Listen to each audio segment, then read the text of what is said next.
Hello everyone, I would like to share my story and big testimony about my work, how I overcome the challenges that Jesus gave me, and how He'll make me strong. August 5, 2024. Natuloy na!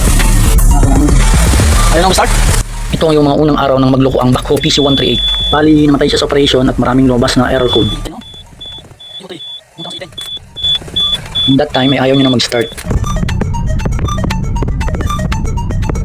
Agad ko siyang inaral nung gabi kung anong ibig sabihin ng mga error code at saka mga warning code. At kinabukasan niya ay pumunta ulit ako dun sa Backhoe para mag-trouble.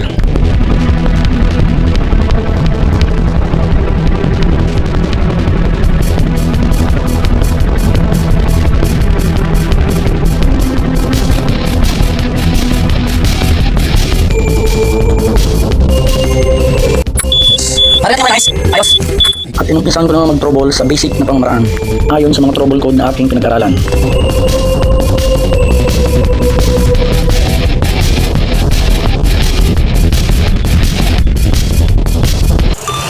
Nahuli kita. Okay, ganun ay Japanese. Ngayon English siya. Kaya makita natin ang trouble. Magbasa natin. Nahirapan pa nga ako nung una dahil Japanese language ang monitor. Kahit pagpapit naman yung speed sensor. Talaga ang problema, speed sensor. Kahit dito siya, dito natin. Yan, ito lang ay buwan naman sa ganyan sa supersonic data. Bali, nasolve ko na dyan yung ibang mga trouble. At isang trouble na lang ang pabalik-balik. Ito natin yun. Ang mga trouble. Ito sa same. Ayun, balik-balik. Ito backup speed sensor error. Alam finally, speed sensor tayo. Okay, let's go!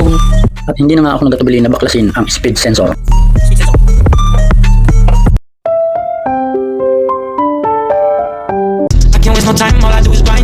At dito na nga nagsimula ang malalim kong pag-aaral about sa troubleshooting.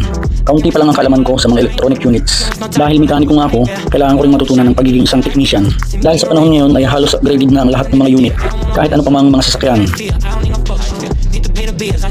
Kaya dapat kong matutunan ang dalawang bagay na yan as a mechanic technician.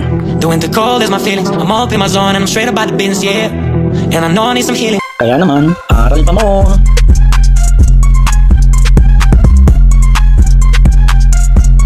At sa mga sumunod na araw nga ay nakikabit ko na ang speed sensor. At naging okay na nga siya at wala ng mga error code.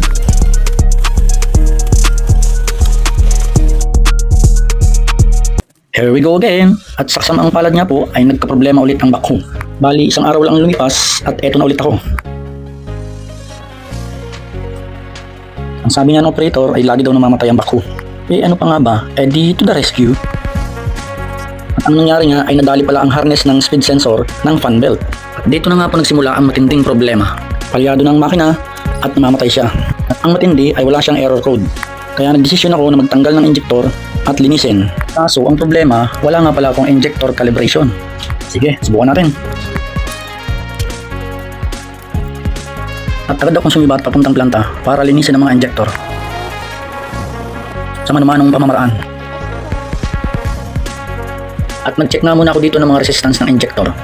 At napansin ko nga na sobrang baba ng mga resistance niya. 0.2 lang. Sige, subukan natin linisin.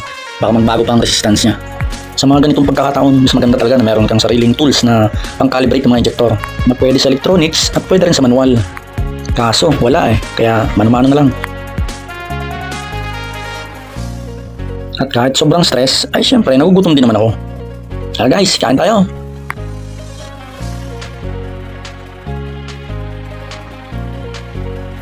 At natapos din in 4 hours.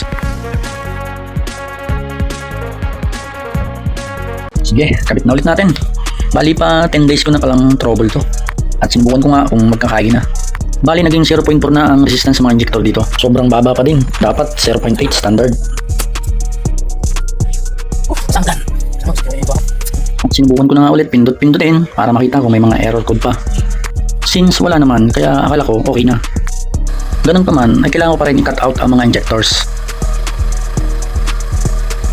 At para malaman kung may reaksyon ang bawat isa.